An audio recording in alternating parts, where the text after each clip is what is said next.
y vi volar por en medio del cielo a otro ángel que tenía el Evangelio eterno para predicarlo a los moradores de la tierra, a toda nación, tribu, lengua y pueblo.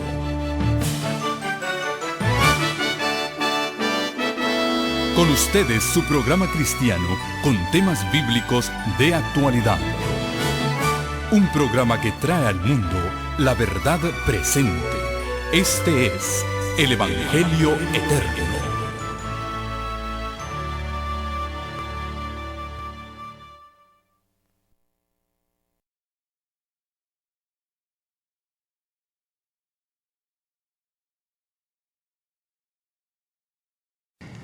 Amante Dios, una vez más invocamos tu nombre, porque tú dijiste que todo aquel que invoca el nombre del Señor será salvo.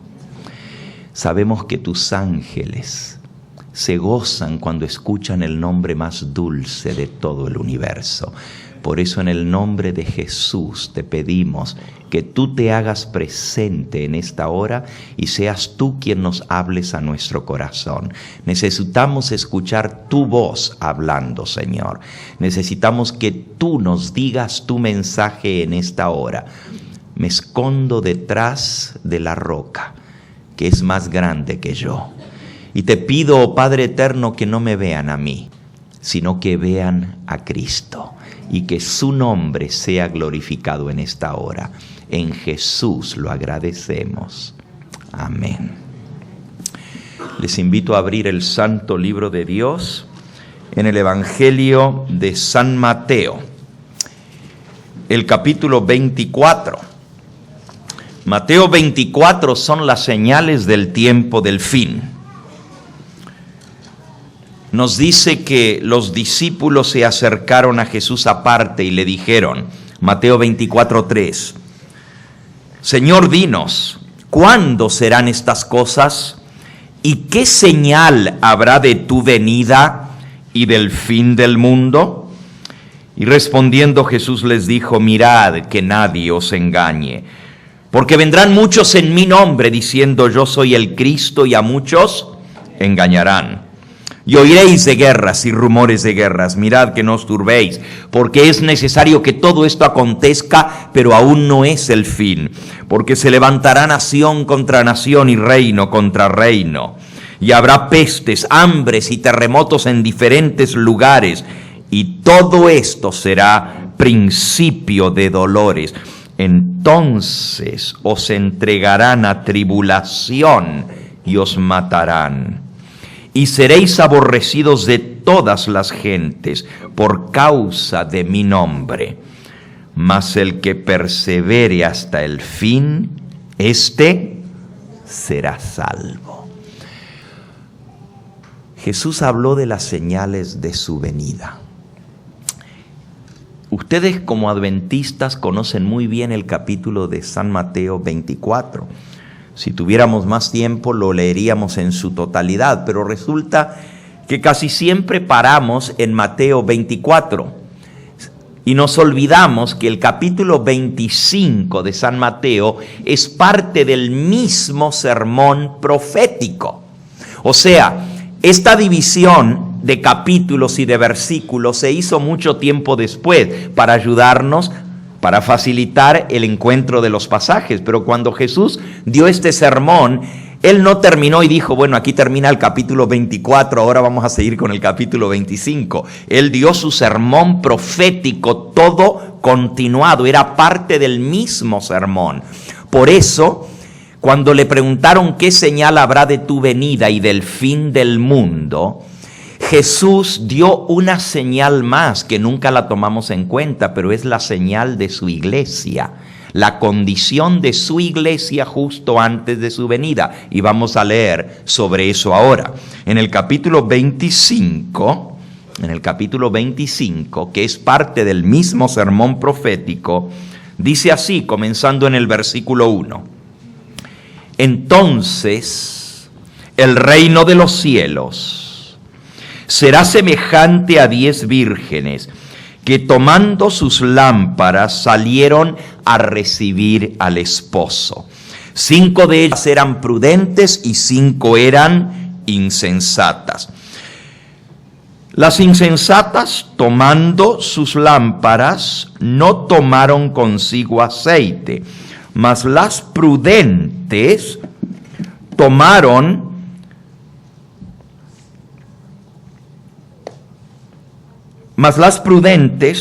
tomaron aceite en sus vasijas juntamente con sus lámparas. Y tardándose el esposo, cabecearon todas y se durmieron. A la medianoche se oyó un clamor: «He aquí viene el esposo, salid a recibirle». Entonces todas aquellas vírgenes se levantaron y arreglaron sus lámparas. Y las insensatas dijeron a las prudentes: «Dadnos de vuestro aceite, porque nuestras lámparas están apagando». Mas las prudentes respondieron: «Para que no nos falte a nosotras y a vosotras, id más bien vosotras a los que venden y comprad para vosotras mismas». Pero mientras ellas iban a comprar, vino el esposo. Y las que estaban preparadas entraron con él a las bodas y se cerró la puerta. Después vinieron también las otras vírgenes diciendo: «Señor, Señor, ábrenos». Mas él respondiendo dijo: «De cierto os digo que no os conozco. Velad pues, porque no sabéis el día ni la hora en que el Hijo del Hombre ha de venir». Esta historia es la ilustración del sermón de Mateo 24, el sermón de las señales del fin. Pero también responde a la pregunta: «Señor, dinos cuándo serán estas cosas y qué señal habrá de tu venida y del fin del mundo». Y Jesús comienza diciendo en esta ilustración, la historia del sermón: «Entonces el reino de los cielos será semejante a 10 vírgenes». Comienza la ilustración con el adverbio de tiempo, entonces. Y ese adverbio sitúa a la historia como una ilustración para el tiempo del cual se está hablando. Jesús respondió con respecto a las señales en esta última generación. Y ya leímos parte de ese sermón, de guerras, rumores de guerras, terremotos, hambres, pestilencia y mucho más que viene. Por cierto, esta semana voy a estar dando toda esta semana una campaña evangelística, no muy lejos de aquí, en la ciudad de Redlands. Vamos a estar toda la semana. Y el título de esta semana de conferencias es: el Apocalipsis está a punto de cumplirse. Y voy a estar predicando sobre algo que ustedes nunca han escuchado antes predicar, ni al pastor Gambetta siquiera. Voy a estar predicando sobre las 7 trompetas y lo que significan para este tiempo, porque como adventistas hemos puesto las trompetas en la historia, pero la mensajera del Señor dice que las trompetas están en el futuro y están a punto de comenzar a sonar. Y las trompetas anuncian lo que viene.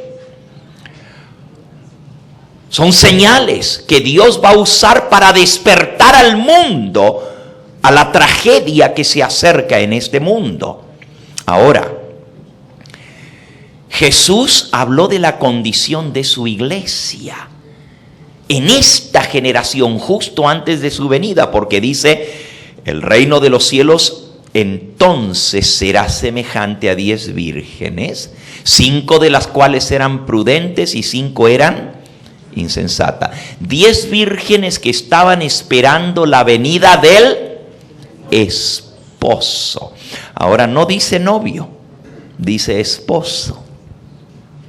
¿Por qué? Porque Jesús viene a buscar a su esposa, no la novia. ¿Y cuándo se celebró la boda? Nosotros tenemos la idea de que cuando Él venga nos va a llevar y entonces vamos a ir a las bodas del Cordero. Las bodas van a estar concluidas cuando Él venga. Es más, en este mismo momento se están efectuando las bodas del Cordero. Y usted dice, ¿cómo? Sí, no voy a entrar a explicar eso hoy, pero las bodas del Cordero están sucediendo ahora. Y usted dice, pero ¿cómo si la esposa, la novia, no está? ¿Cómo se va a casar alguien si no está la novia presente? Bueno, si ustedes entendieran las bodas orientales, sabrían que nunca la novia está presente en la ceremonia nupcial. La boda siempre se hace entre el novio y el padre de la novia. Cuando el padre firma el contrato de entregarle a la novia a cambio de la dote. La dote es lo que se paga por la muchacha y Cristo ya pagó la dote por nosotros. La pagó con su propia sangre. Pero en este momento, en el juicio investigador, se está llevando a cabo el proceso de decidir quiénes formarán parte de esa iglesia pura y santa que Él va a venir a buscar, su esposa, la esposa del Cordero. Y nosotros vamos a ir a la cena de bodas del Cordero, no a las bodas. Les leo solamente un versículo para confirmar lo que estoy diciendo. En San Lucas, en el capítulo 12, nos habla de esta misma parábola. No la da tan completa como en Mateo, pero está hablando de la misma parábola. San Lucas, en el capítulo 12, y dice en el versículo 35, estén ceñidos vuestros lomos y vuestras lámparas encendidas, tengan sus lámparas encendidas. Y vosotros sed semejantes a hombres que aguardan a que su Señor regrese de las bodas. Los que tienen las lámparas encendidas están esperando a que el Señor, ¿qué dice? ¿Regrese de dónde? De las bodas. Quiere decir que cuando Cristo venga a buscarnos, Él ya viene de haber realizado las bodas y nos viene a recoger para ir a la fiesta de boda, igual que en los casamientos orientales. El padre estipula la dote, el novio trabaja hasta conseguir el dinero de la dote y cuando está listo entonces va, hace el arreglo con el padre y dice, en tal día te voy a entregar la dote. Y el padre llama a los jueces y a los testigos para que vean que se está haciendo un acuerdo formal que a cambio de la dote él le va a entregar a su hija. Y ante el juez y ante los testigos se firma el contrato. El padre le cede a su hija, mientras que el novio le paga el dinero estipulado. Y entonces se consuma la boda, pero la novia no está presente. Recién después que el novio tiene el contrato que ahora esto le pertenece, entonces va a buscar a la novia a la casa de su padre, porque el contrato se hace ante los jueces de la ciudad. Y entonces recoge a la novia y la lleva a la casa del padre de él, a donde es la fiesta de bodas y donde está toda la gente esperando para celebrar las nupcias, o sea, la fiesta de bodas del Cordero. Nuevamente, en Apocalipsis, en el capítulo 19, nos dice en el versículo 7, gocémonos y alegrémonos y démosle gloria, porque han llegado las bodas del Cordero y su esposa se ha preparado. Ahora fíjense la expresión, han llegado las bodas del Cordero. Esa misma expresión se usa en Apocalipsis capítulo 14 y versículo 7. Temed a Dios y dadle gloria, porque la hora de su juicio ha llegado. Aquí dice las bodas del Cordero han llegado. No dice que van a llegar. No dice que van a venir, sino que llegaron las bodas del Cordero. Justamente el juicio investigador son las bodas del Cordero, donde el Hijo se presenta ante el Padre. ¿Se acuerdan Daniel capítulo 7? En las nubes del cielo vi uno semejante al Hijo del Hombre que se acercó hasta el anciano de días y le hicieron allegarse ante él. Ese es el Padre que está esperando que venga para sellar el contrato. Y dice, y le fue dado poderío, reino. En el juicio investigador se decide quiénes formarán parte de los redimidos y quiénes quedarán fuera. Y cuando Él viene, ya viene a buscar a la iglesia para llevarnos con Él, a vivir con Él para siempre. Pero ya las bodas están consumadas. El juicio es lo que consuma las bodas del Cordero. Volviendo a la parábola. La iglesia está representada por las vírgenes, no por la novia en esta parábola. Qué interesante, ¿verdad? La iglesia no es la novia. La iglesia son las vírgenes. ¿Y por qué? Si vuelven otra vez al Apocalipsis, a donde tienen abierto en el capítulo 19, dice el versículo 9, y el ángel me dijo, escribe, bienaventurados los que son llamados a la cena de las bodas del Cordero. Y me dijo, estas palabras son verdaderas de Dios. Bienaventurados los que son llamados a la ¿qué? Los invitados a la cena somos nosotros.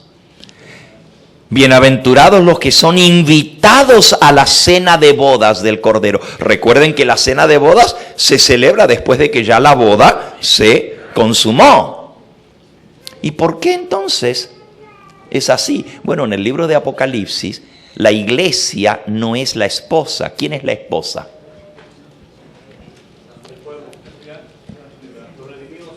No, los redimidos somos los invitados a la cena de bodas. Pero ¿quién es la esposa en el libro de Apocalipsis? La ciudad, exactamente. Apocalipsis capítulo 21 y versículo 9. Vino entonces uno de los 7 ángeles que tenían las 7 copas llenas de las 7 plagas postreras y habló conmigo diciendo, ven acá, yo te mostraré la desposada, la esposa del Cordero. Y me llevó en el espíritu a un monte grande y alto, y me mostró la gran ciudad santa de Jerusalén, que descendía del cielo de Dios, teniendo la gloria de Dios. La esposa es la nueva Jerusalén, y los invitados a las bodas es la iglesia.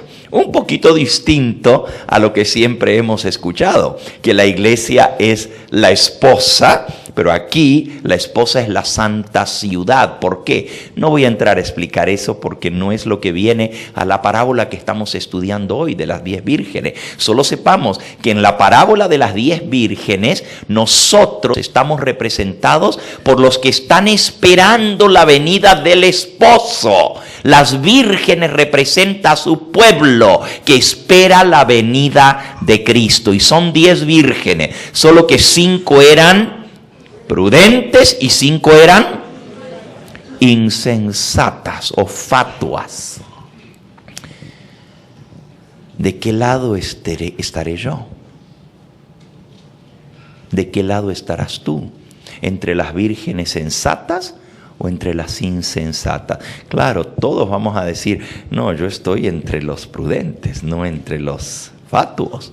Hoy vamos a ver un poquito más a fondo esto. Por cierto, esta parábola, aun siendo parte de San Mateo, del sermón profético, la mensajera del Señor dice que es muy importante para nosotros hoy en día esta parábola. Miren lo que ella dice.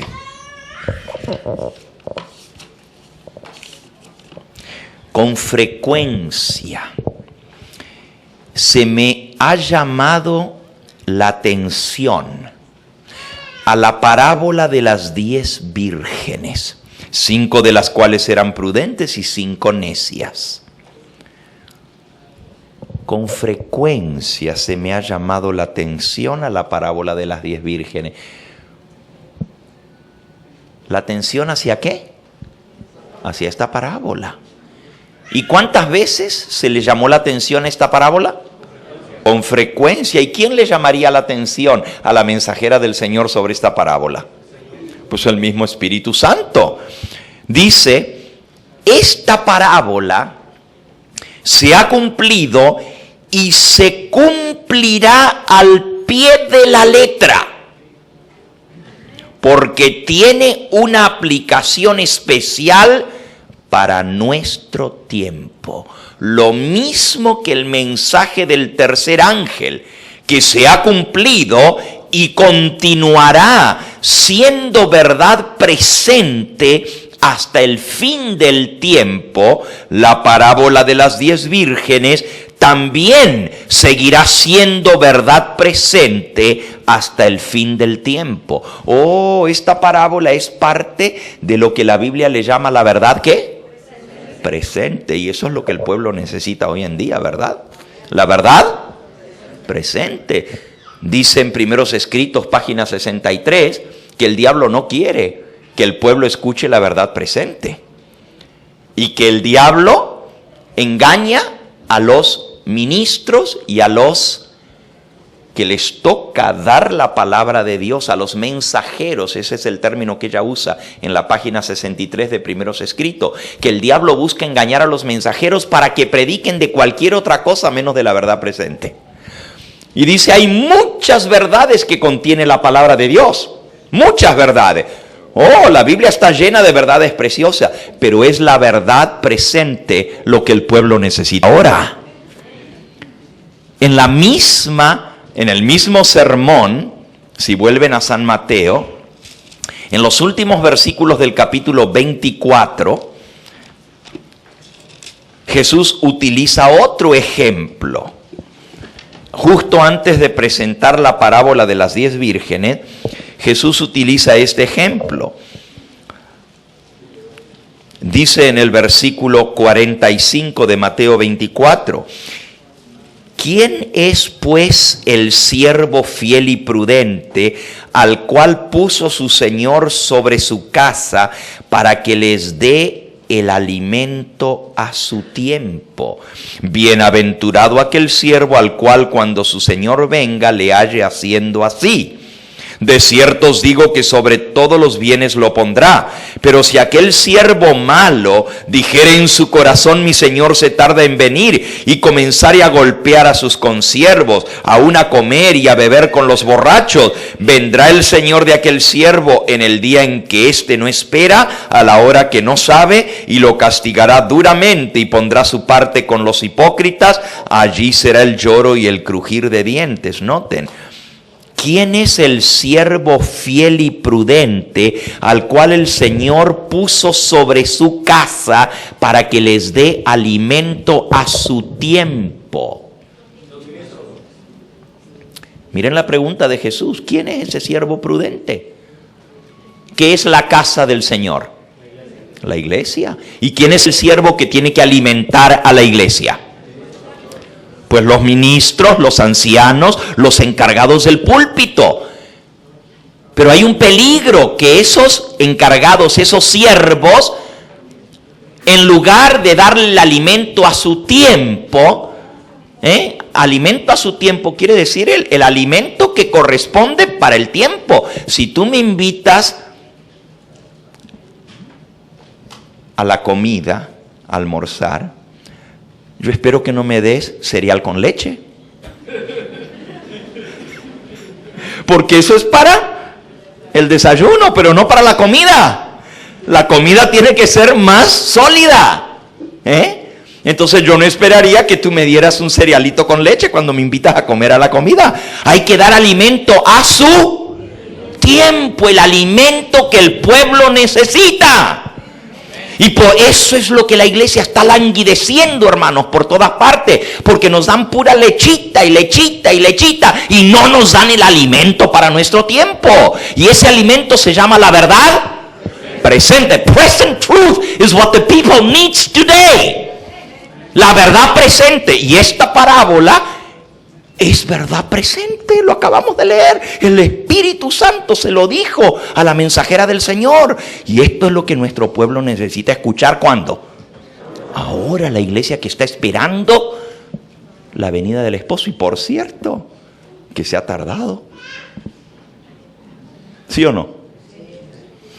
Lo que me consuela es que en la parábola Jesús hizo provisión para la tardanza, no lo tomó por sorpresa. O sea, lo que está pasando está dentro del plan de Dios. Para nosotros es una tardanza, porque ¿cuánto hace que estamos esperando al Señor Jesús? Hace mucho, ¿verdad? Hace mucho tiempo que estamos esperando la venida de Cristo. Yo me acuerdo cuando yo comencé en el ministerio, jovencito, y yo decía, aquí están los hermanos que se acuerdan de cuando yo estaba jovencito, como yo predicaba, y decía, ya, el Señor viene, esto no le queda mucho. Y ahora ya tengo más de 30 años en el ministerio, no de edad. Gracias. Se ha tardado. Hermanos, ha habido una tardanza. Los pioneros adventistas jamás se imaginaron que iba a demorar tanto tiempo la venida del Señor. Nuestros padres, nuestros abuelos esperaban que Cristo viniera en sus días, ¿sí o no? Y cuando tú aceptaste el mensaje adventista, ¿no creíste en tu corazón que la venida del Señor estaba a las mismas puertas? Esa es la esperanza bendita del pronto regreso de Cristo. Yo me acuerdo cuando mi suegro, el pastor Mascheroni, aceptó el mensaje adventista y comenzó a predicarlo. Jamás él pensó que le iba a tocar bajar al descanso. Él pensaba que el Señor Jesús iba a venir en sus días, que lo iba a ver venir en gloria. Y sin embargo el tiempo pasó y no vino. Hay una tardanza. Pero lo que me consuela en esta historia es que Jesús hizo provisión para esa tardanza. Nosotros le llamamos tardanza. ¿Por qué? Porque lo esperábamos que viniera antes. Pero Dios sabe cuándo Él va a venir. ¿Sí o no? ¿Qué nos dice el mismo capítulo 24? Pero el día y la hora nadie lo sabe. Ahora, dice ni siquiera los ángeles, sino solo mi Padre. ¿Quiere decir que Dios sí sabe el día y la hora o no lo sabe? Oh, pues Él lo sabe. Entonces no hay tardanza para Dios, porque Él ya sabe cuándo es el día y la hora. No es que Él se tardó, pero para nosotros hay una aparente tardanza, porque esperábamos que Él viniera antes. Entonces para nosotros se tardó. Sin embargo, no para Dios. Por eso Él incorporó en la historia, fíjense, en este capítulo que es para los días del fin, Él incorporó y tardándose el esposo. Iba a haber una tardanza. Y la iglesia que esperaba su venida iba a pasar por esa tardanza, pero la tardanza iba a ser más de lo que se imaginaban. Si tú estás esperando que venga el novio y el novio no llega, ¿cuánto lo esperas? ¿Cuánto lo esperas? Tú me dices, lo que pasa es que las que se tardan son las novias, no el novio. Es cierto, en toda boda la que se tarda es la novia. Pero en la boda de este servidor, cuando nosotros nos casamos, pues la novia estaba y el novio estaba. La que faltaba era la dama de honor. Y no llegaba, y no querían comenzar la boda. Y claro, yo ya estaba de pastor en la iglesia de Glendale y ahí en Foothill. Y no llegaba y se tardaba, y estaba el presidente de la conferencia y todos los pastores americanos que van por el reloj, no como los hispanos que nos alargamos, pero el presidente de la conferencia y todos estaban allí, y yo quería comenzar, y Mabel estaba y yo estaba y estaba todo el cortejo, pero no llegaba la dama de honor, y dijimos, vamos a comenzar sin la dama, pero las muchachas no querían, las acompañantes, las vírgenes no querían. ¿Por qué?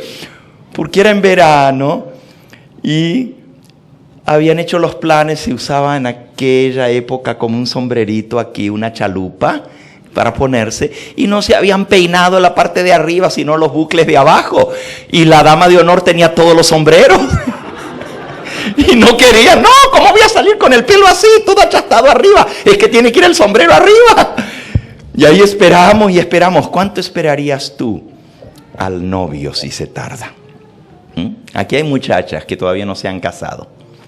Les voy a poner la cosa bien interesante. A ver, las muchachas solteras.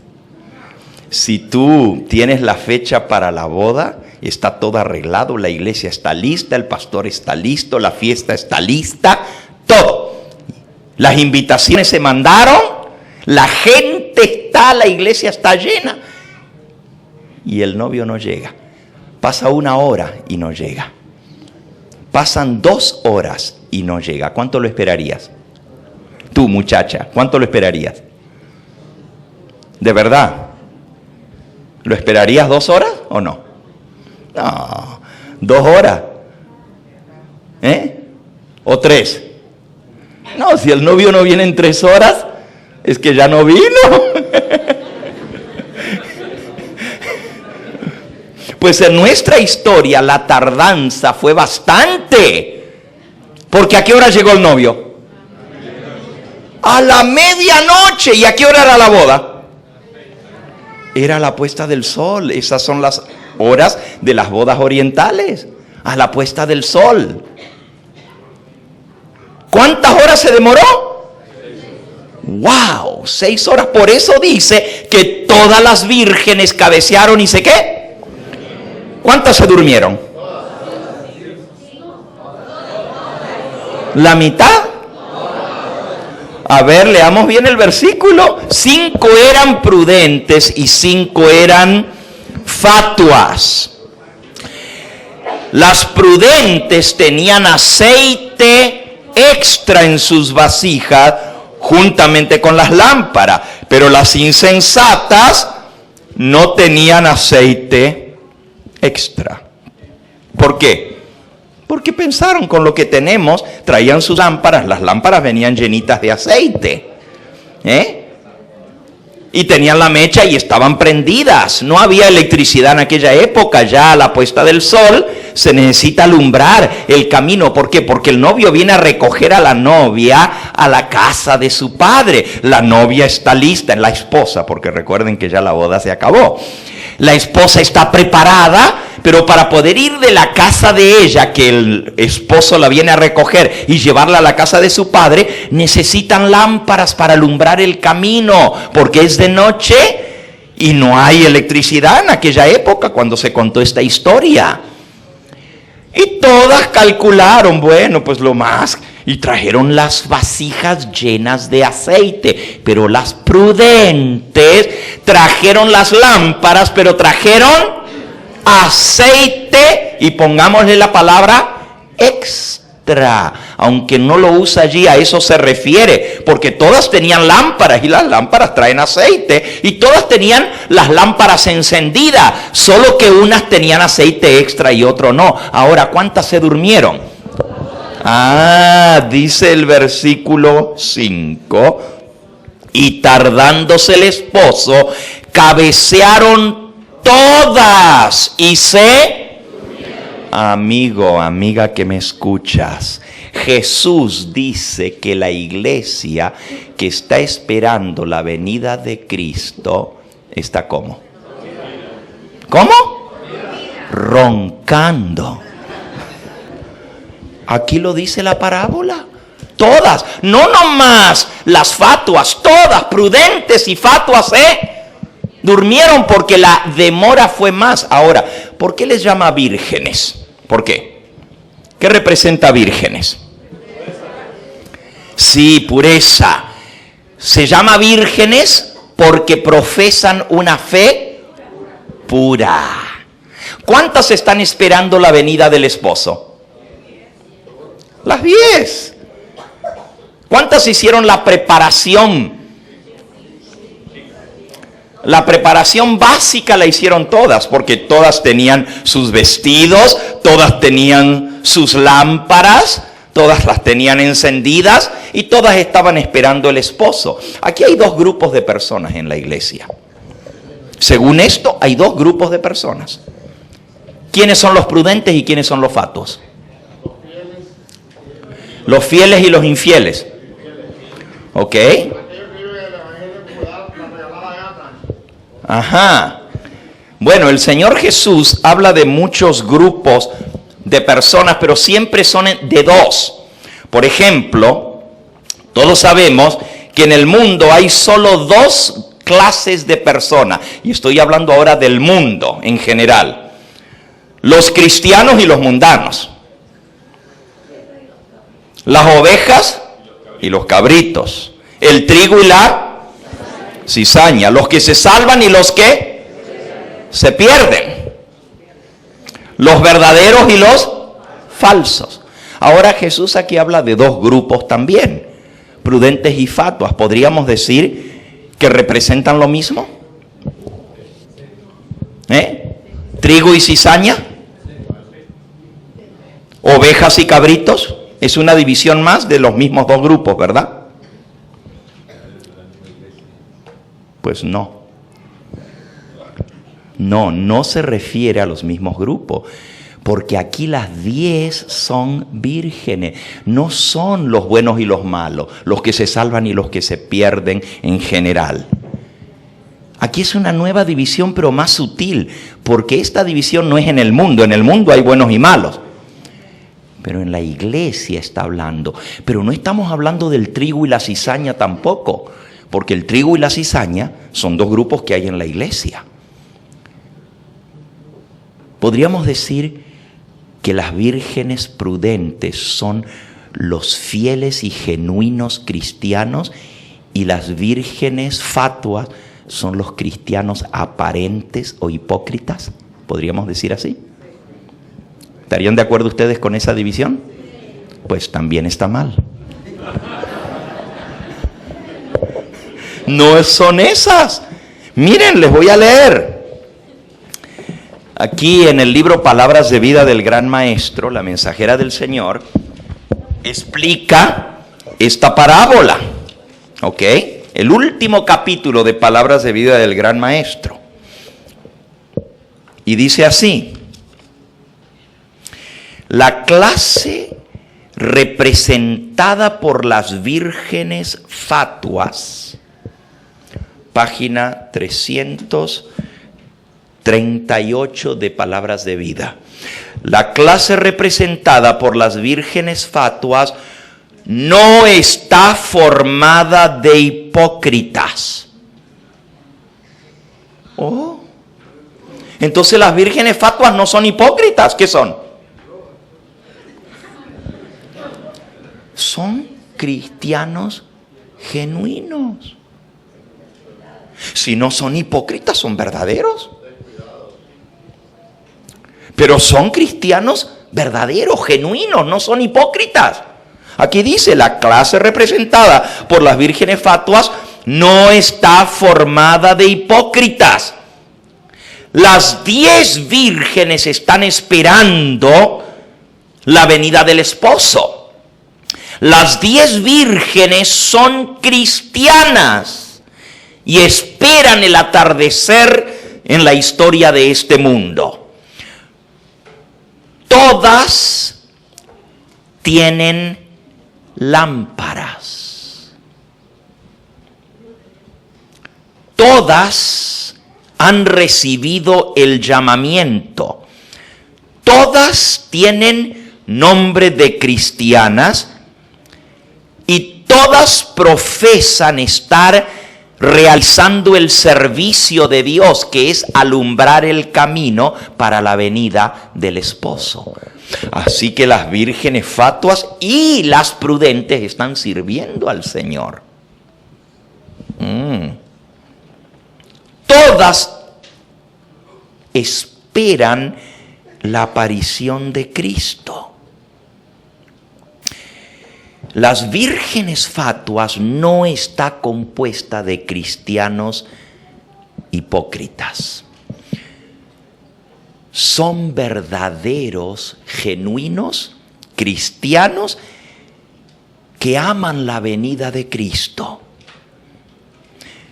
Manifiestan respeto por la verdad y la defienden de todo corazón. Y están junto con aquellos que la practican y la creen. Ahí hubo una pequeña diferencia. Hasta ahorita parecía todo igual. Todas tienen Biblias, todas esperan la venida de Cristo, todas tienen lámpara, todas están alumbrando, están sirviéndole al Señor, pero aunque todas son cristianas genuinas y aman la venida del Señor, aman la verdad, la defienden, están con los que la creen, las vírgenes fatuas. O sea, no la creen de corazón, no la practican a la verdad de corazón, aunque la creen. Déjenme leerles un poquito más. Dice así: no, las vírgenes fatuas no han rendido sus vidas completas a la obra del Espíritu Santo. Tienen luz, alumbran el camino, pero no han permitido la obra completa del Espíritu Santo. ¿Qué es el aceite extra? ¿En qué consiste el aceite extra que nosotros necesitamos? ¿Qué representa el aceite en esta parábola? Muy bien, el aceite es el Espíritu Santo según la Biblia. Zacarías. Pregunto, ¿todas las vírgenes tienen aceite o nomás algunas? Entonces todas el Espíritu Santo ha trabajado en sus vidas. ¿En qué consiste la diferencia entre el aceite extra y el aceite regular?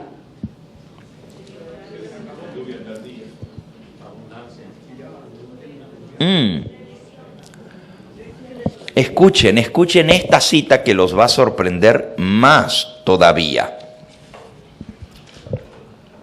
En la parábola, las 10 vírgenes tenían lámparas, pero solamente 5 de ellas poseían el aceite extra. Ahora sí, la mensajera del Señor utiliza esa palabra, el aceite extra, que mantendría sus lámparas ardiendo a través del periodo de espera.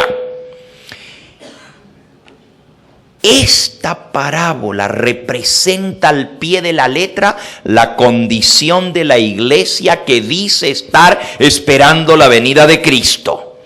Los sabios y los necios todos tienen sus Biblias. Todos han sido provistos con los medios de la gracia.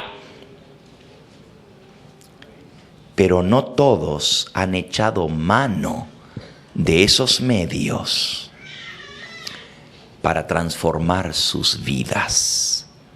La expresión vírgenes necias representa el carácter de aquellos que no han experimentado en sus corazones la obra completa del Espíritu Santo de Dios.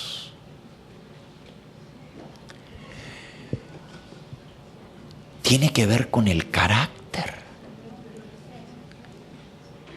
Y esto vale la pena estudiarlo. Porque lo único que nos vamos a llevar al reino de los cielos es nuestro ¿qué? Nuestro carácter.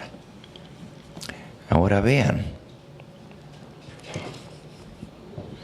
Las vírgenes necias son cristianos, sigo leyendo, genuinos y sinceros.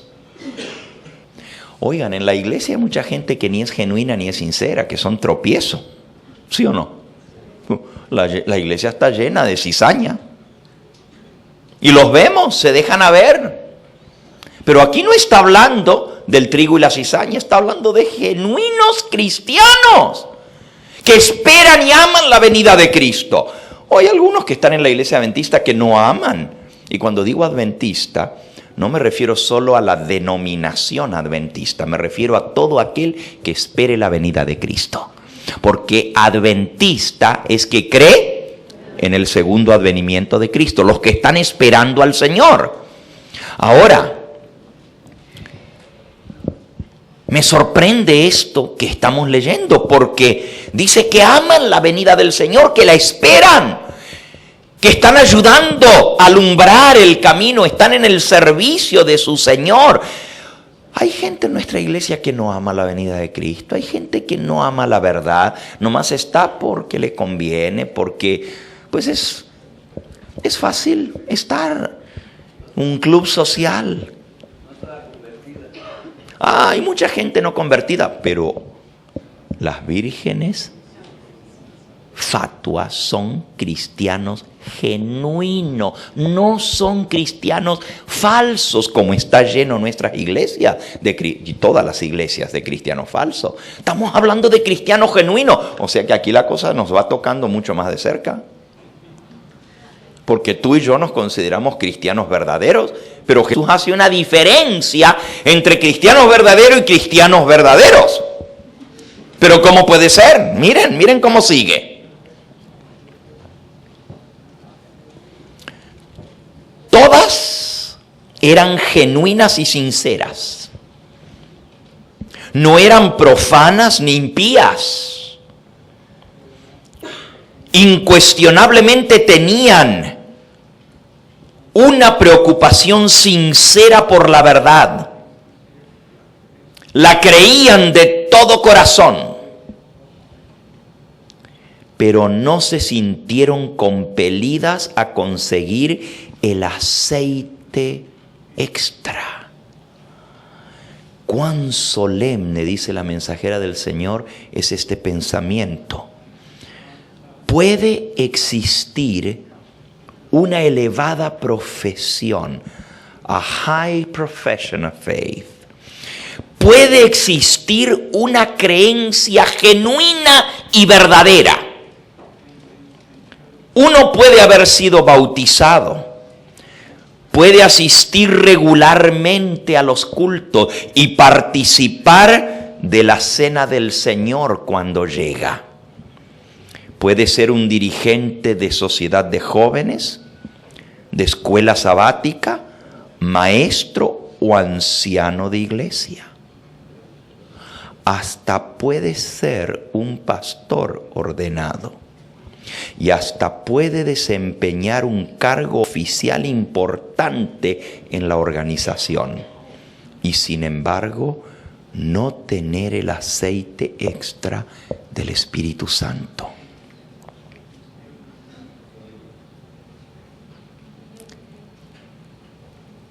Y de este modo encontrarse entre los que el Señor considera necios, porque no están preparados. ¿Cómo puede ser miembro de iglesia, estar bautizado, ser dirigente, ser anciano, ser diácono, maestro de escuela sabática, ser pastor ordenado, ser dirigente de la obra y estar entre los necios? Porque no están preparados.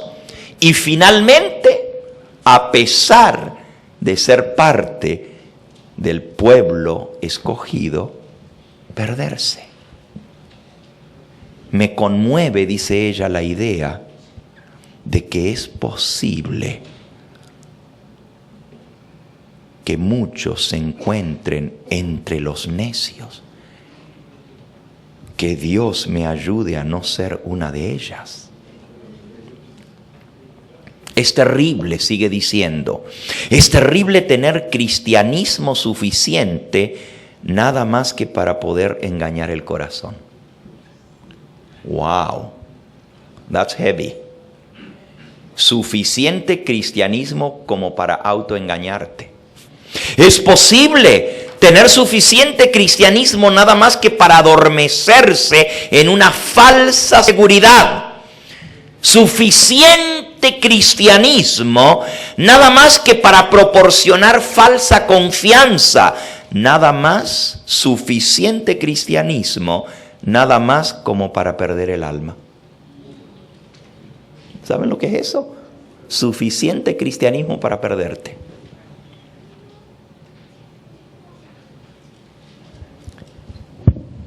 Y ahora te pregunto, ¿estás seguro? ¿Estás segura de que no estás entre las vírgenes que Cristo les llamó fatuas? ¿Y en qué está la diferencia? Según lo que leímos hace un ratito, ¿dónde está la diferencia?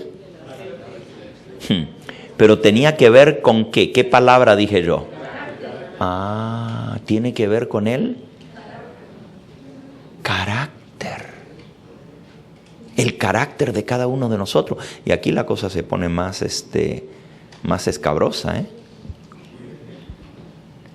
Porque cuando comenzamos a mirar que somos cristianos y cuántos años tenemos en la iglesia, cuántos años de bautizado, y algunos no han cambiado mucho. Yo tenía un anciano de iglesia, y no voy a decir el lugar, lejos de aquí, sí. Yo tenía un primer anciano de iglesia que un día me dijo, lo tuve que sacar de la junta por faltarle el respeto a otros hermanos de la junta. Se enojaba tremendamente. Y le tuve que decir, y yo era joven, y él era mucho más viejo que yo, podía ser mi padre y quizás hasta mi abuelo en esa época. Y yo tuve que sacarlo de la junta de iglesia. Y me comenzó a hacer una guerra tremenda, porque lo había tenido que expulsar de la junta. Y saben, cuando yo fui a visitarlo a su casa, porque estaba sembrando discordia entre los hermanos, hablando mal del pastor, que era un injusto, que esto, que aquello, yo fui a hablar con él en su casa y le hablé de su problema de carácter y de la manera como él había maltratado, abusado verbalmente. Hermanas salieron llorando de esa junta y él era el primer anciano. ¿Y saben lo que me dijo? Pues así soy yo. Y si soy así, así me tiene que aceptar el Señor. Y yo le dije, pero hermano, si usted no cambia, así no va a entrar al cielo. Y me dijo, pues Dios me va a tener que recoger así a mí. Porque así he sido y así voy a seguir siendo siempre. Ese es mi carácter. Y si no les gusta, pues allá ellos. Y yo le dije, hermano, ¿usted está diciendo esto en serio o nomás porque está molesto? Me dijo, no, lo estoy diciendo en serio. Y le dije, pues hermano, ¿usted está renunciando a la vida eterna? ¿Qué me dijo? Sí, de nada le sirve usted estar en la iglesia si usted dice que usted así se va a quedar toda la vida. El Señor nos llamó a su pueblo. Y todos tenemos nuestras debilidades. No es que usted sea peor que otros, todos tenemos nuestras debilidades.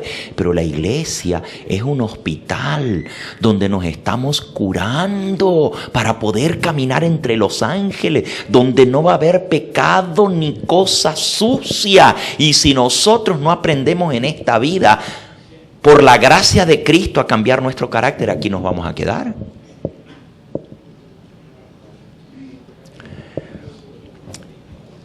Yo me fui de esa iglesia y muchos años después la esposa de este hermano me mandó a llamar porque él quería hablar conmigo y fui y me lo encontré. Ya no era el hombre que era antes. Estaba postrado en una cama con cáncer. Se había venido abajo, un hombre grandote, alto, fuerte.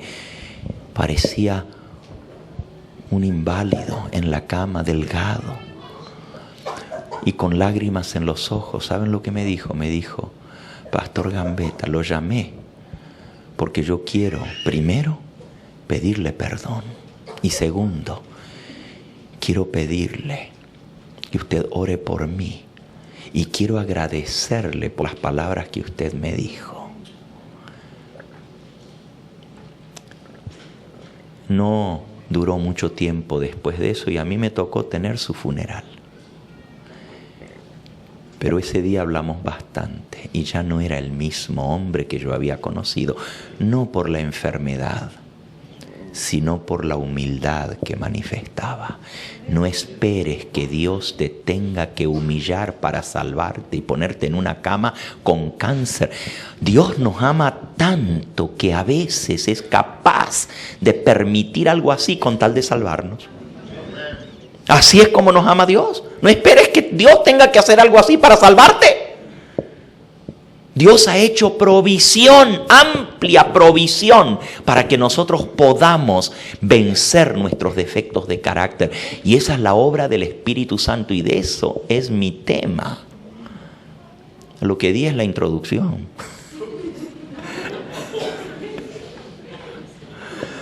Pero no lo voy a dar ahora, porque no lo van a captar, porque ahora lo que están pensando es en la comidita que está allá. Y no se van a concentrar si yo sigo con el tema, pero esta tarde yo voy a terminar este tema. Y esta tarde nosotros vamos a hablar de lo que es lo único que va a pasar de este mundo al venidero: nuestro carácter. Y cómo nosotros tenemos que cooperar con el Espíritu Santo en esta obra esencial. La diferencia entre vírgenes prudentes y vírgenes insensatas es que tienen aceite extra, y el aceite extra es la obra del Espíritu Santo en la transformación de nuestro carácter para hacernos idóneos para el reino de los cielos. Y a menos que eso suceda, no estaremos preparados. Las vírgenes que se quedaron fuera porque no estaban ¿qué? Y saben, yo a veces leía esa parábola hace años atrás y yo decía, oye, pero estas vírgenes prudentes eran un poquito egoístas, ¿no?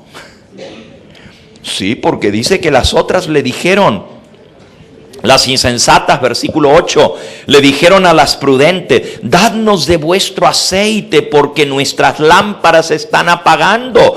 Pero las prudentes respondieron diciendo, para que no nos falte a nosotras y a vosotras, id más bien vosotros a los que venden y comprad para vosotras mismas.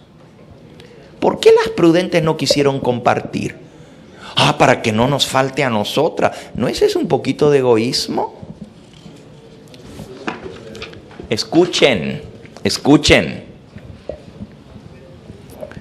En las cosas espirituales, ningún hombre puede suplir la deficiencia de otro. La gracia de Dios, página 339 de Palabras de Vida. La gracia de Dios ha sido libremente ofrecida a toda alma. Está disponible para todos. God's grace is available, readily available for everyone. Se ha proclamado el mensaje evangélico. El que tiene sed, venga. Y el que quiere, tome del agua de la vida de balde, gratuitamente. Pero el carácter es intransferible. Ningún hombre puede creer por otro hombre. Ninguno puede recibir el Espíritu Santo por otro. Nadie puede impartirle a otro el carácter que es el fruto de la obra del Espíritu Santo.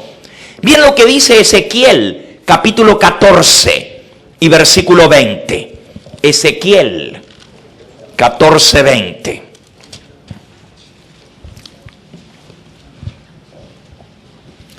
Y si estuviesen en medio de ella Noé, Daniel y Job, los tres hombres más santos que han vivido en esta tierra, Daniel, Noé y Job, vivo yo, dice Jehová el Señor, no librarían a hijo ni a hija. Ellos por su justicia librarían solamente sus propias vidas. En esto nadie puede salvarte, mi hermano. En este asunto es personal e individual. Ni tu abuelita que oró tanto por ti te puede ayudar en esto. Ni tu papá, que es un santo, te puede ayudar. Ni tu madre, que se lastimó las rodillas pidiendo por ese hijo, por esa hija, te puede ayudar. Todas sus oraciones, no es que Dios no las tome en cuenta. Las oraciones son para que Dios te ponga en circunstancias en las cuales tú puedas tomar decisiones y arreglar tu vida. Pero hasta que tú no tomes la decisión de hacerlo, las oraciones de tu madre no te van a salvar. Dios no va a decir, pues este está mal, pero mira, como la mamá oró tanto, déjame dejarlo entrar. No funciona así. Nadie salvará a otro por su justicia. En este asunto la salvación es individual. Termino la cita. Nadie puede impartir a otro el carácter que es el fruto de la obra del Espíritu Santo en nuestra vida. El aceite extra tiene que ver con el carácter, que es nuestra idoneidad para el reino de los cielos. Oh, que Dios nos ayude, porque miren, podemos estar calentando bancas en la iglesia y te estás privando de muchas cosas que ofrece el mundo, para que en el último día el Señor te diga, no os conozco. ¿Saben que esas son las palabras más tristes de toda la Biblia? Y están en esta parábola de Mateo 25. Están en esta parábola. Las palabras más tristes de toda la Biblia se las va a decir el Señor Jesús, no a los perdidos del mundo, sino a los perdidos de la iglesia, porque eso es más duro. El mundo ya saben que está perdido. O ninguno de ellos tiene falsa seguridad. El que anda por allá en drogas, en vicio, en todas las cosas podridas de este mundo, ese no está pensando que se va a salvar. Sabe que si se quiere salvar, tiene que arrepentirse. Lo triste es el que piensa que está salvo. Y escuche las palabras, yo nunca te conocí. ¿Tú sabes lo que es eso? Vinieron las otras vírgenes diciendo, Señor, Señor, ábrenos. Mas él respondiendo dijo, de cierto os digo que no os conozco. Pero eran parte del cortejo nupcial. Ayudaron a proclamar el mensaje de la venida de Cristo. Estaban vestidas para la boda, estaban listas. Estaban en la iglesia, estaban esperando, amaban la verdad. Y el Señor les va a decir, yo no los conozco. Son las palabras más trágicas de toda la Biblia, porque van a ser dichas a gente que creía que estaba con el Señor. ¡Qué chasco! Termino con Mateo capítulo 7. Mateo 7, las mismas palabras. Versículo 21 en adelante. No todo el que me dice Señor, Señor, entrará en el reino de los cielos. Y estas palabras Jesús las dijo para comentar el versículo anterior, que es el versículo 20. Por sus frutos los conoceréis. ¿Cómo se echa de ver si un cristiano es genuino? Su carácter, sus frutos, su vida. Hermano, hermano, ama a tu hermano. Léete la otra parábola que está en el mismo sermón que Jesús dio. Ahí mismo en Mateo 25, la parábola de las ovejas y los cabritos. Y el veredicto del juez será,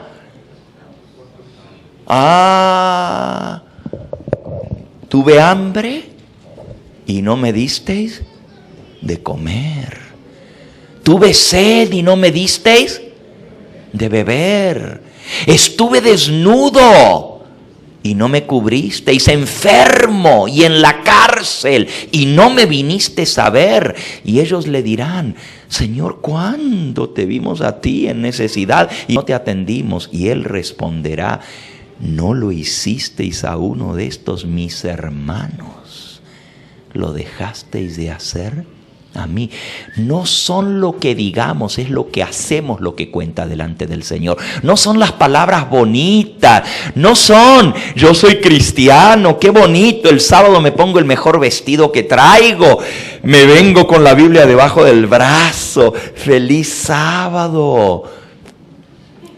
Pero en tu casa dicen: es un hipócrita, porque su vida no corresponde. Ojalá supieran, mira, ahí está en la plataforma, ojalá supieran lo que es en la casa. Y entonces, ¿cómo vamos a decir que vamos a ir con el Señor cuando no hemos podido lograr las victorias sobre nuestro carácter? Esta tarde voy a hablar cómo el Señor ha hecho provisión para que tú y yo podamos estar entre las vírgenes prudentes. Tiene que ver con la obra del Espíritu Santo en transformar nuestro carácter. Y déjame decirte, hermano, cuando se dé el fuerte pregón, el grito: ¡viene el esposo!, ese se llama el clamor de medianoche. ¿Quién lo va a dar? ¿Quién lo va a dar? No, si todas las vírgenes estaban dormidas. ¿No fue una de las vírgenes que dijo: viene el esposo? ¿Quién va a dar el fuerte clamor? Esa es una buena pregunta para que se queden pensando a la hora de la comida. Si las 10 vírgenes estaban dormidas, ¿quién estaba despierto que dijo: viene el esposo? Ah, va a ser otro pueblo entonces, no va a ser este. ¿Quién va a dar el fuerte clamor? Esta tarde les voy a responder esa pregunta. Había alguien que no estaba dormido, porque alguien dijo: viene el esposo. Hoy vamos a hablar de eso, pero déjame decirte, cuando se escuche el grito: viene el esposo, you know what? It's going to be too late to make any changes then. Las vírgenes fatuas no se transforman en prudentes al último momento. Nobody changes at the last minute. You either do it now when there's time, or it's going to be too late then. O lo haces ahora cuando hay tiempo, o entonces va a ser demasiado tarde y escucharás las palabras: nunca os conocí. Mira cómo termina el versículo, qué triste. El que les dije que era el último, el de Mateo 7. ¿Cómo termina? No todo el que me dice: Señor, Señor, entrará en el reino de los cielos, sino el que ¿qué? El que hace la voluntad de mi Padre que está en los cielos. Muchos me dirán en aquel día: Señor, ¿en tu nombre qué? Profetizamos, en tu nombre echamos fuera demonios y en tu nombre hicimos muchos milagros. ¿Y qué les va a responder él? Nunca os conocí, apartaos de mí, obradores. Lo más triste es que todavía le reclaman al Señor. ¿Cómo se puede estar tan engañado que hasta viéndolo a Cristo en su venida en ese día, todavía le van a reclamar? Pero Señor, predicamos en tu nombre hicimos milagro, en tu nombre echamos fuera demonios. Le están sirviendo al Señor, según ellos. Pero el Señor les va a decir: nunca os conocí. Las mismas palabras que les va a dirigir a las vírgenes fatuas. Nunca os conocí. ¿Cómo podemos estar en la iglesia y tener suficiente cristianismo como para engañarnos? Suficiente cristianismo, enough Christianity to lose your soul. Wow, what a sober thought. enough Christianity to lose your eternal salvation. It would be better if you had none, because at least you'd had a chance. Imagínate lo que te estoy diciendo, pero no lo digo yo. Lo dice el Señor. Que es mejor ser frío antes que tibio. ¿Qué no dice Él? Ojalá fueras ¿qué? ¿Frío? ¿Caliente? Oh, pero miren qué interesante. Ahora que mencioné ese versículo se me vino algo a la mente. No voy a seguir predicando, nomás les voy a hacer referencia a esto. La condición de la iglesia representada por las vírgenes necias se explica también haciendo referencia a la iglesia en su estado de la Odisea. Si quieren entender quiénes son las vírgenes necias, tienen que entender lo que Jesús le dijo a la Odisea. Ojalá fueras frío. Te prefiero en el mundo porque a lo menos tienes esperanza. El que está perdido allá no está pensando, yo ando bien, me voy a salvar. No, ese sabe que está perdido. Y que si se quiere salvar, tiene que venir al Señor y arrepentirse. Lo triste es estar en la iglesia y estar perdido. Eso sí es triste, porque you have enough Christianity to lose your soul. Suficiente cristianismo como para perderte. Pero Dios no quiere eso. Por eso Él envía este mensaje. Porque Él quiere que tú te salves. Él quiere que tú te arrepientas. Por eso el mensaje es: sé pues celoso y ¿qué? Pídele al Señor de todo corazón que te dé el colirio espiritual para que veas tu verdadera condición. Y ya me estoy adelantando al tema de la tarde. Hoy le vamos a pedir al Señor que abra nuestros ojos para ver realmente nuestra condición, para que podamos despertarnos cuando todavía hay tiempo de ir a comprar aceite. Porque si nos despertamos cuando, no les voy a decir, cuando se dé el fuerte pregón, el clamor de medianoche, va a ser demasiado tarde. Qué misericordioso que es el Señor, ¿verdad? Qué bueno que es con nosotros. Nos manda un mensaje como este para que despertemos de nuestro sueño y para que podamos hacer la preparación necesaria. Ahora sí hago la pregunta y no te voy a pedir que la respondas visible ni públicamente, porque quizás te daría vergüenza, pero allí en lo más recóndito de tu corazón, hazte la pregunta: ¿estaré yo entre los prudentes o entre los fatuos? ¿Mi vida está mostrando que soy prudente o estoy mostrando que soy necio? Los frutos de mi vida, mi carácter. Porque aquel hermano, y casi digo el nombre de ese anciano que les conté, ¿saben lo que yo le dije? Que lo hizo reaccionar. Cuando él me dijo: yo tengo 30 años en la iglesia y un pastorcito recién salido del seminario me va a venir a decir a mí lo que tengo que hacer. Esas fueron sus palabras. 30 años en la iglesia y un pastorcito, porque yo era jovencito entonces, me van a venir a decir a mí cómo yo me tengo que comportar.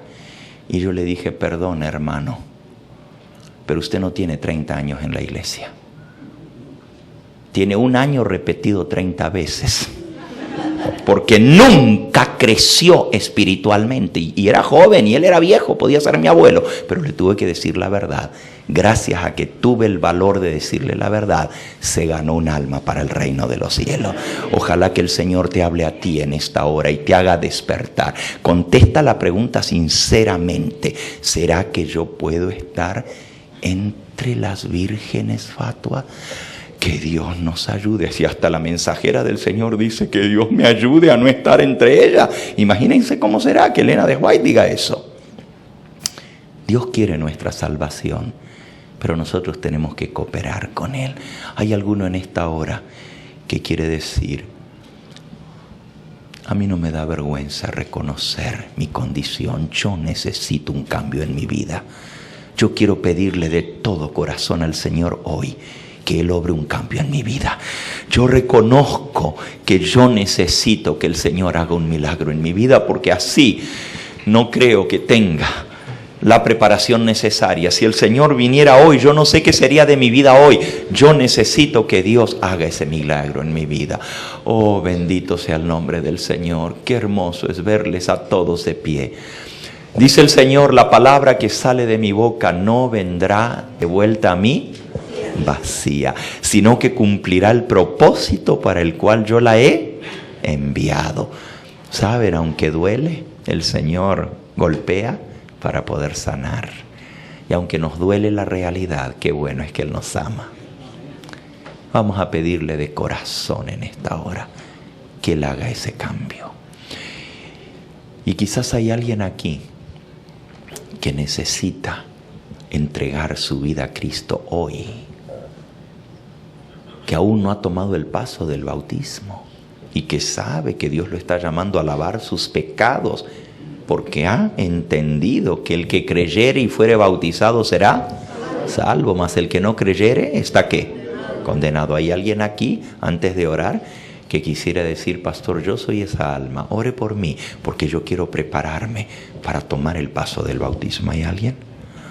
Oh, amén, el Señor te bendiga, el Señor te bendiga. ¿Alguien más allá en la parte de atrás? Oh, 1, 2, 3, 4 manos allá. ¿Alguien más aquí? Amén, el Señor te bendiga. Quizás hay, amén, el Señor le bendiga, alabado sea su nombre. Quizás hay alguien aquí que fue bautizado o bautizada, pero quiere decir, pastor, yo soy esa ovejita, estoy fuera del redil. No importa por lo que haya sido, pero quieres decir, pastor, ore por mí, yo quiero volver de todo corazón a los caminos del Señor. Yo no estoy tibio, yo estoy frío, pero necesito que Dios haga el milagro en mi vida. Hay alguien que tiene el valor. La Biblia dice que el reino de los cielos es para los valientes y los fuertes lo arrebatan. Y dijo el Señor Jesús, el que se avergüenza de mí delante de los hombres, yo me avergonzaré de él delante de mi Padre. Pero el que delante de los hombres me confiesa, yo confesaré su nombre delante de mi Padre y de los santos ángeles. Hay alguien aquí que tiene el valor de decir, yo soy esa ovejita, yo necesito volver. Amén, el Señor le bendiga. Amén, amén. El Señor les bendiga. Alabado sea su nombre. Amante Dios, bendito, glorificado sea tu nombre. Gracias por tanto amor manifestado en tu palabra por tus hijos, que somos duros de corazón, rebeldes para escuchar tu voz y obedecerla. Te damos gracias, Señor, porque tú nos dejaste esta parábola para entender nuestra condición. Y gracias porque nos has enviado el mensaje en esta hora. Despierta, pueblo mío, no sigas más dormido, que tu lámpara se apaga. Ayúdanos, Señor, a que este mensaje que tú nos has dado sea el despertador en nosotros y podamos hacer cambios definitivos en nuestra vida para estar en el reino de los cielos. Tú ves cada persona que ha pasado aquí adelante. Tú dijiste, el que a mí viene, yo no lo echo fuera. Recibe, Señor, a cada alma. Nos pusimos todos de pie, como un solo hombre, no porque nadie lo pidió, sino porque tu Espíritu Santo lo llamó. Te doy gracias, Señor, porque vi en esta hora que la respuesta al llamado fue genuina. Permite, Señor, que así como hoy hemos sido llamados, podamos estar también entre los escogidos y más aún entre los fieles. Bendice cada hogar aquí representado. Bendícenos a cada uno de nosotros según nuestras necesidades. Bendice a aquellos que han tomado la decisión de prepararse para el bautismo y aquellos que hoy han tenido el valor de reconocer su necesidad y su condición espiritual y venir a ti para ser lavados, sanados y limpiados. Por la sangre de Cristo te pedimos que nos limpies del pecado. Y te pedimos que tú nos des tu Espíritu Santo para poder percibir nuestra verdadera condición, pero que no se quede allí, sino que permitamos la obra de tu Espíritu en nuestra vida para hacer los cambios necesarios para poder caminar en calles de oro en medio de los ángeles celestiales. Sella este mensaje en nuestro corazón, pero más aún, haznos hacedores de tu palabra. Todos estos favores te los pedimos no porque haya algún mérito en nosotros, sino en la sangre preciosa de tu amado Hijo, nuestro Salvador. A Él sea la gloria y la honra por los siglos de los siglos. Amén, Señor. Amén.